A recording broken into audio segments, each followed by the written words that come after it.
What we're going to talk about is ventilation in your gas tank and why it's important. So here we have a gas tank, your two fuel lines coming out for a carburetor that's got the primer bulb attached to it. Okay, so we're going to close off one end, and the other end we're going to attach to this suction device, which you get at the dollar store. So we're going to hook it up. And then let's say we're using our machine. So using our machine and we're finding out why it bogs down, why it doesn't start. So here we go. We're going to suck some fuel through, coming through. As you can see in the jar, it's disconnecting. So now we're going to let go right around here. Okay, now it's moving. Do you see it moving? The pressure that is inside the gas tank is you have created a vacuum, and it is now effectively moving on its own.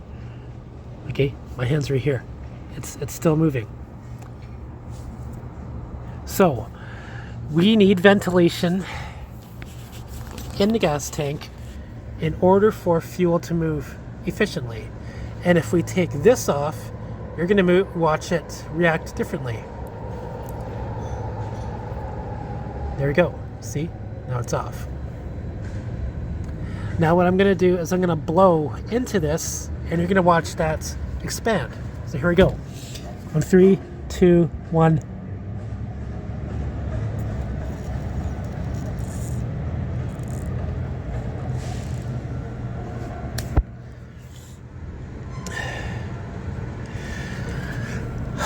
So, in order for fuel to move freely in your gas tank, you need ventilation, which is where the duckbill valve comes in, which is where the little tiny hole in your screw cap, wherever. The ventilation could come from either attached directly to the gas tank, or it can be attached to the cap, the lid, okay? But you absolutely need it for proper fuel flow, because if you don't, it will want to draw back into the gas tank, and you will not be feeding fuel to your carburetor in that instance right there. So that is an example of why you need ventilation. Okay, now having done that experiment, now we're going to hook those fuel lines up to this carburetor here, and we're going to analyze the fuel flow and whether it matters if this is upside down coming from the top or coming from the bottom, because there are fuel tanks on your small engine where they are feeding from the top and they are feeding from the bottom, but the liquid is pushing on the bottom, right? So we're going to look at that. We're going to turn this upside down once we get this hooked up. So let's do that. Now a lot of you want to know what's the correct orientation to put your hook these up. So as a rule, on the bottom is the fuel in, on the top is the fuel out. So fuel comes in through the bottom, but what happens if you have it on both sides? One's on one side and one's on the other.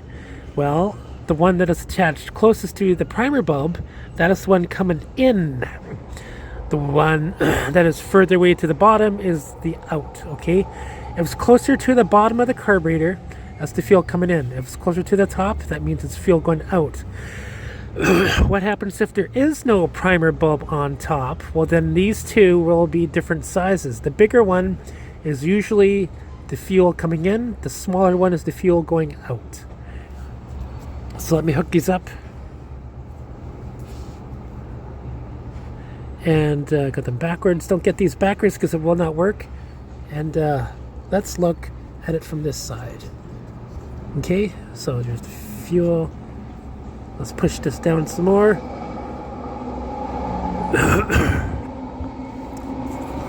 Okay. Now, let's see here. Let's put this right there. Oh, backwards again.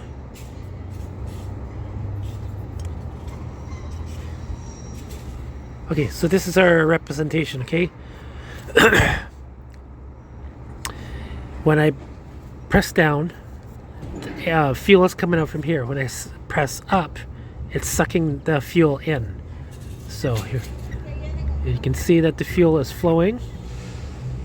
It's filling up the primer bulb, and it's leaving. It's coming out here. See that? That is the fuel flow for a carburetor with the primer bulb attached to the gas tank. This is exactly how it's supposed to look when you press your primer bulb.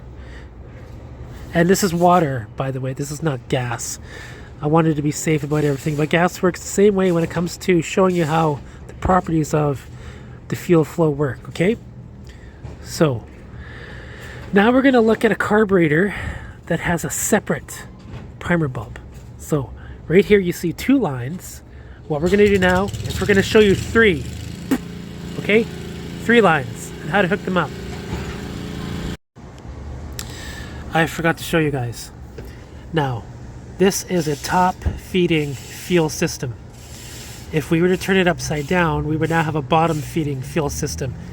The carburetor still works the same, but if you have a bottom feeding fuel system, the opening of the holes that are feeding through the tubes, they absolutely need to be airtight. And I have always said, the tubing needs to be bigger than the holes themselves. And you won't need glue or anything. Now the problem with this is the fact of what you're seeing right there. The fuel filter is not sucking the gas in. So what we would need to do on a bottom fed fuel filter is you would need to suck that fuel filter down a bit closer to the bottom of the opening, so that way you can get all the gas in your fuel tank. Okay, and as far as the return is concerned, just as long as it's sticking through there, it doesn't mean it needs to if it's 1 inch or 3 inches or 5 inches, the return just needs to be there, and everything needs to be airtight. And this carburetor system will still work exactly the same as this system here, where it's top fed. Okay, on a top fed one, you're going to need that fuel filter closer to the bottom to get sucked up by the gas.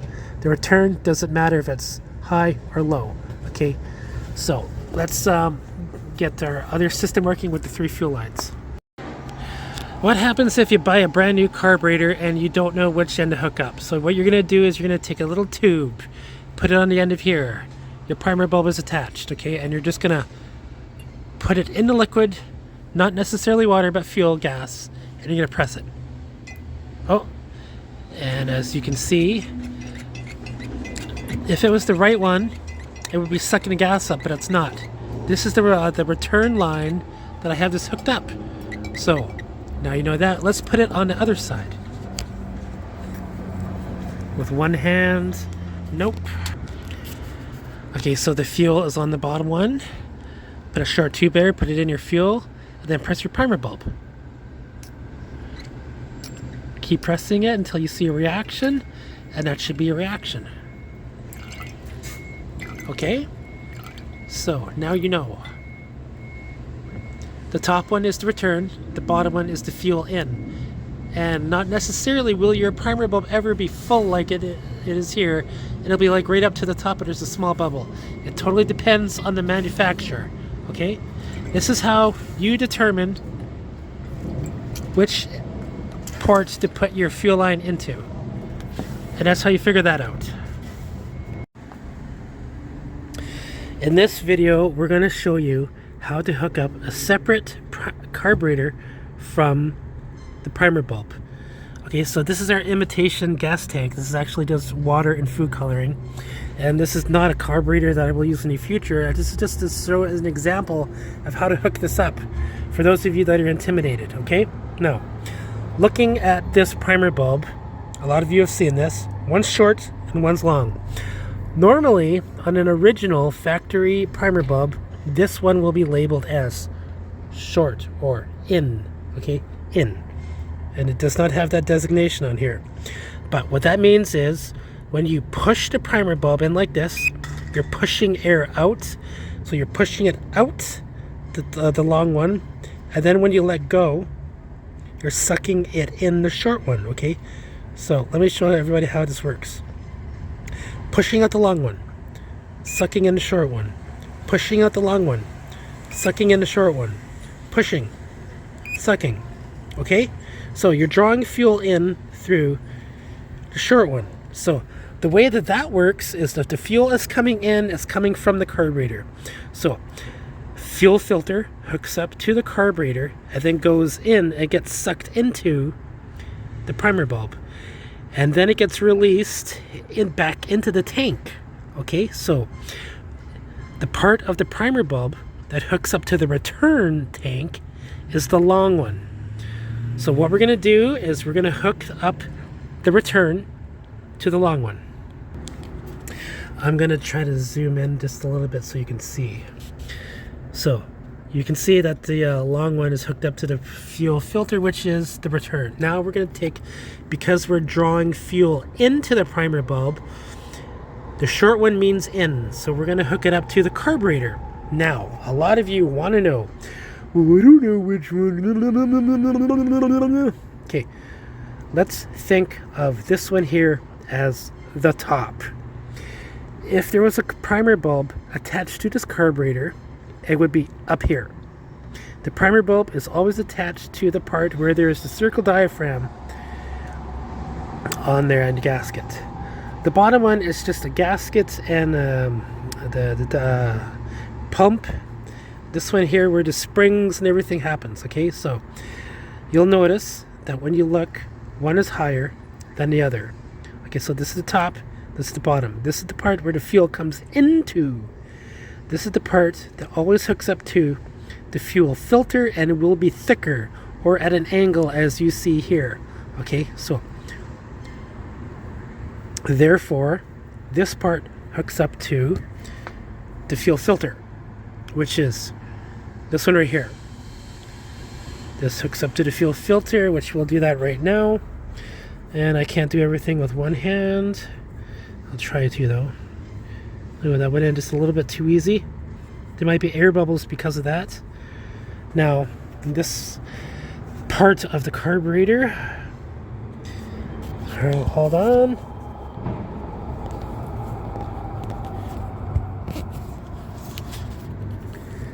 The top part will hook up to the short. Okay.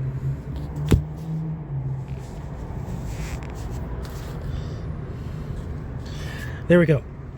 Now, we're going to watch the fuel flow happen exactly as it is that I described it. We're going to zoom out. We're going to have a drink. Rum and Coke. Okay, so when I let go of the primer bulb, you should see the fuel coming out of this one here, going into the carburetor. And when I push down, you should see the fuel going in this direction into the fuel tank. Okay, so let's watch this happen.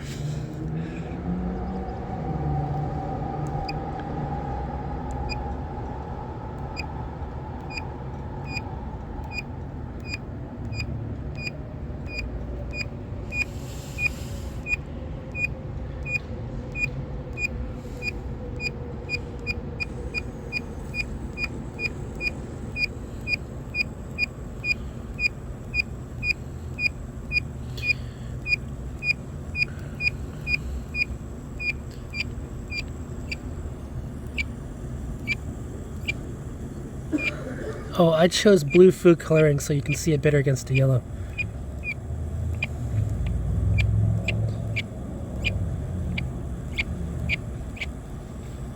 Hold on a minute. Okay, we're back. I had to change this line because it absolutely needs to be airtight. If you see air coming into the fuel line there, that means there is air and so there's some type of disconnection between the filter and the carburetor. Okay, and this air is not good. It should be a solid fuel flow. Now, I changed that just so we can have an airtight seal, and now we do, so let's continue. There we go.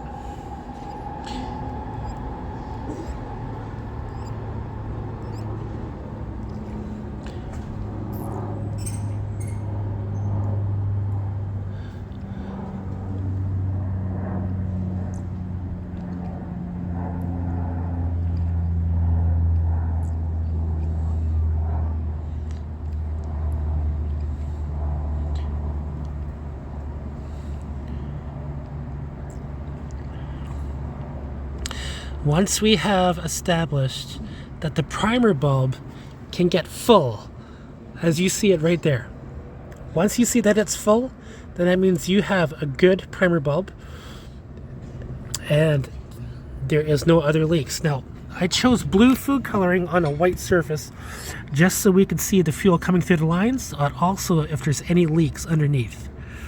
And there's none. See that? So, when you rebuild your carburetor, this needs to be airtight. This part here with the gaskets are need to be airtight. This part here with the gaskets are need to be airtight, as I had explained in previous videos. So, when you look at this entire thing, there is no leaks anywhere. Everything is perfect. The fuel coming from the fuel filter flows through into the carburetor solid, and it comes out of the carburetor back into the primer bulb solid, and leaves back into the return solid. Okay, so when you're doing a cold start on your small engine, whether it's a weed whacker, chainsaw, blower, anytime that you have a primer bulb, when you go to start it, give it about 10 good pushes, and then you will have established a solid fuel flow. And don't forget, because it's mixed gas, you need to shake it. Whether you're pouring the gas in, if this was the container, you need to shake the container. And then if this was the machine, you need to shake the machine. Shake the machine before you hit your primer bulb. So that way all the sediments and stuff that may be sitting in the bottom can get sucked up. Depending on how clean your gas tank is and how clean the fuel is and the oil is that you mixed it with. Hopefully you mixed it correctly. But when you look at this entire thing, this is exactly how your fuel system works. This is the correct way to assemble your carburetor and hook it up to the primer bulb that is separate, okay?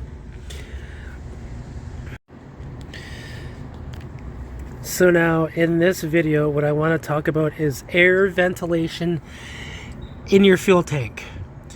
If you have a fuel tank, there is a 100% chance that there is an air ventilation provided by the manufacturer. This one in particular that I had created has zero ventilation. Those fuel lines are tight. Those are custom drilled holes, and this is just for show.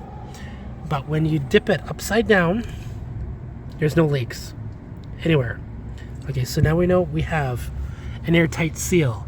However, I want everybody to know that gas that is in your fuel tank is going down, and it's leaving through the carburetor, particularly on this side right here, which is attached to the cylinder. It's coming in this side through the air filter, leaving out this side into the cylinder.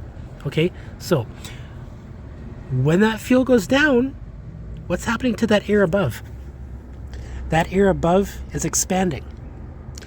So depending on the temperature of where you are, when that fuel goes down, it keeps going down, down, down, down, that air is expanding, and it's expanding so much, depending on your gas tank, you are in fact creating negative air pressure. Now, what that means is, if air cannot get into your gas tank, that means that air is not reconditioning itself. It's not rehabilitating. That fuel is going down into the carburetor, but the air it's the same volume as air because of the particles. Nothing's replenishing it.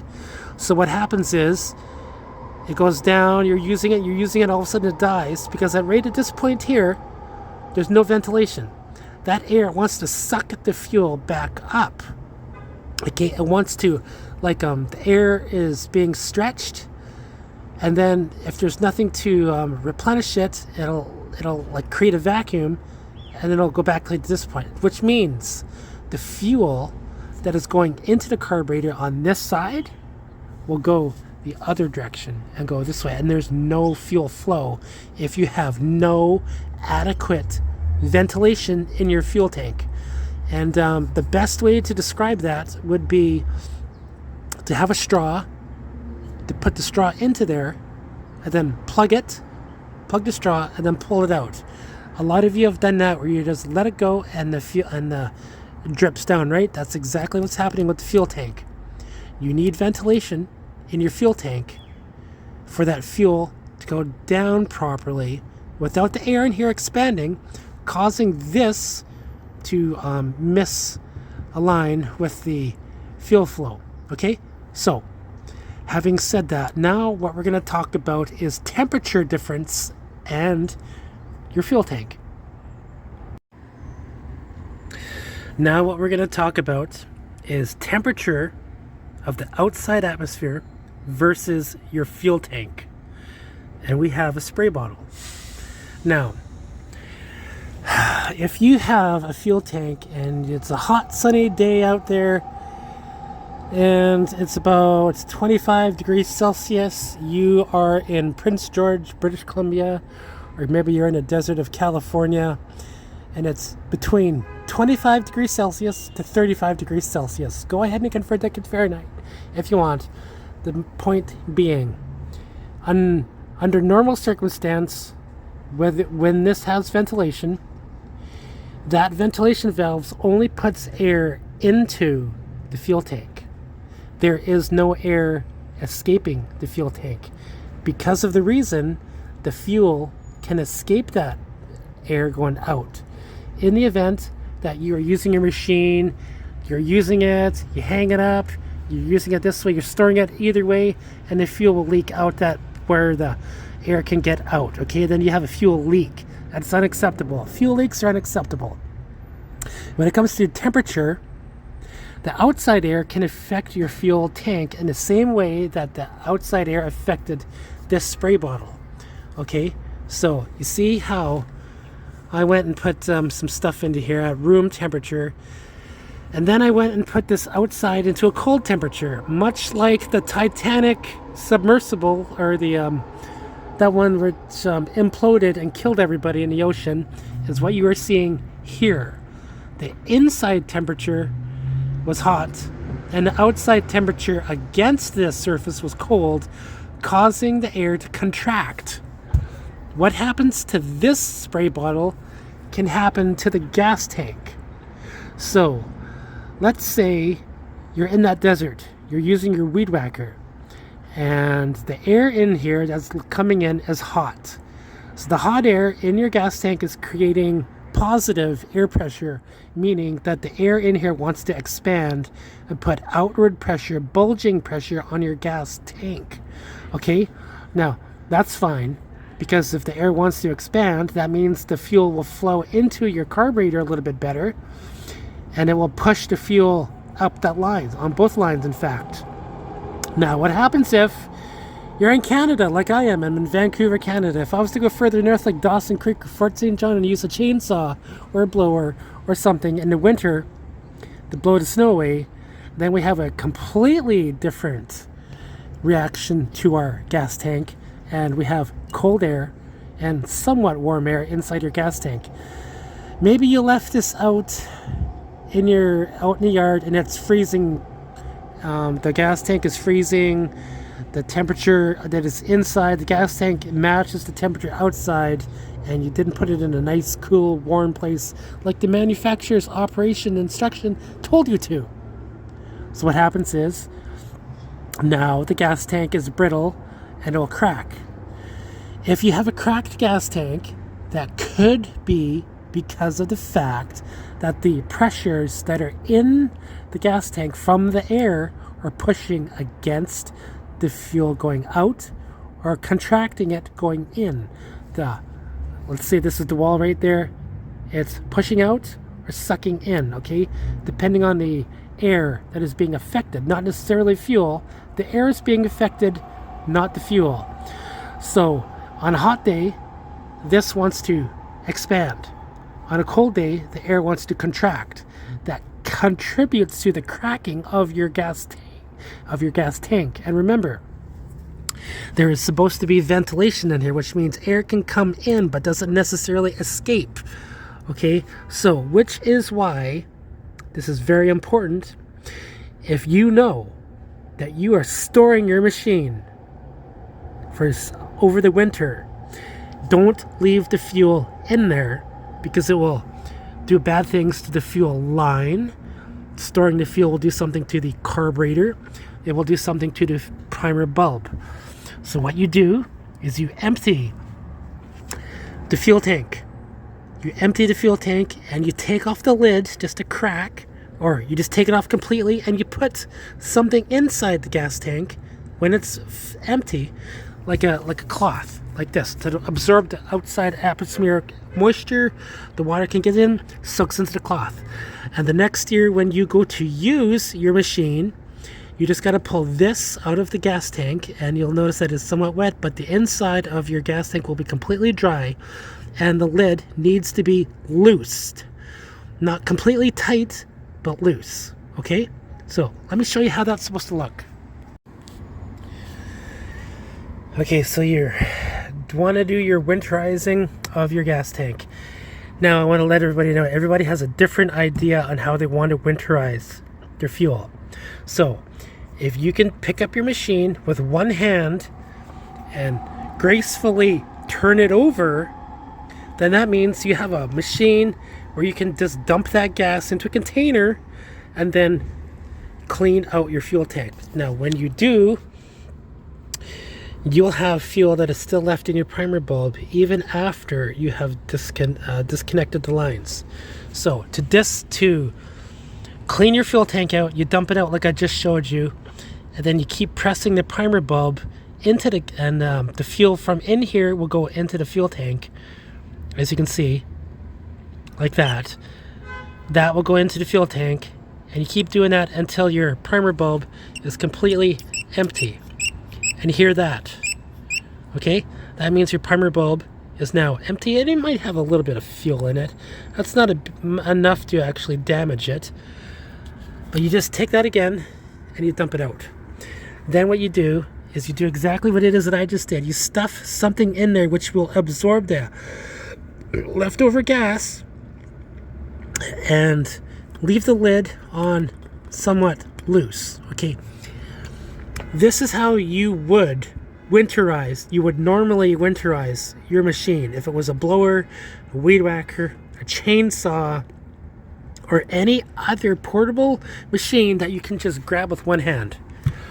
If it was something heavy like a generator, like this one here, where you cannot do that, then go ahead and put in your fuel additives and whatever, but there is always a drain valve on a carburetor on a larger engine, which you can just hook up a line to, and it will drain out.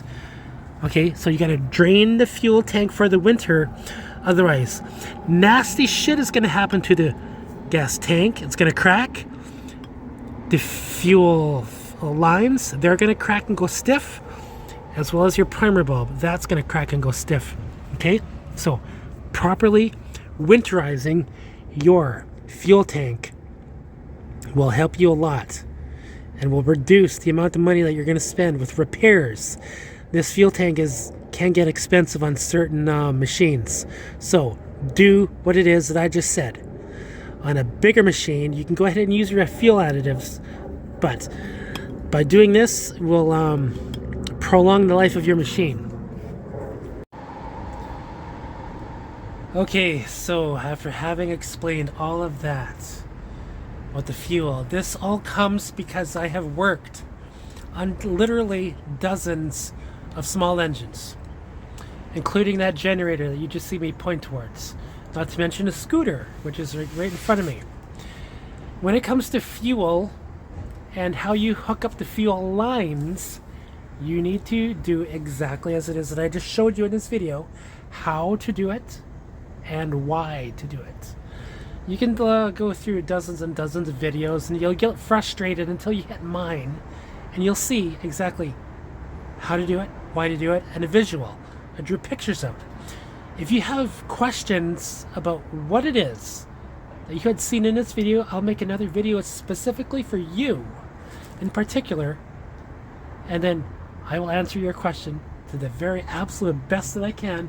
113%, not 110, 113. When it comes to small engines and rum, I'm your best bet.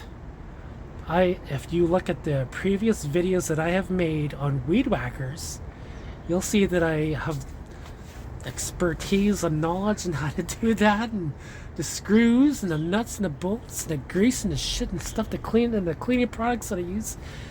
Oh, I enjoy what it is that I do. I somewhat enjoy this more than my actual job as a scaffolder. But scaffolding supports this until I'm not able to scaffold anymore, and then this is going to have to support me somehow. And with these videos that you like and subscribe to, you help support me. Okay? So, thank you for watching this video. Thank you for liking and subscribing. Feel free to forward this video to any other person that you might need, that you know that might need help with drinking rum. I mean, fixing engines. Fixing engines, yeah. So, there you go. Thank you, ladies and gentlemen. Today is October 14th, I think. Approximately 5:30 p.m. 2024, Vancouver, Canada. Have a good day.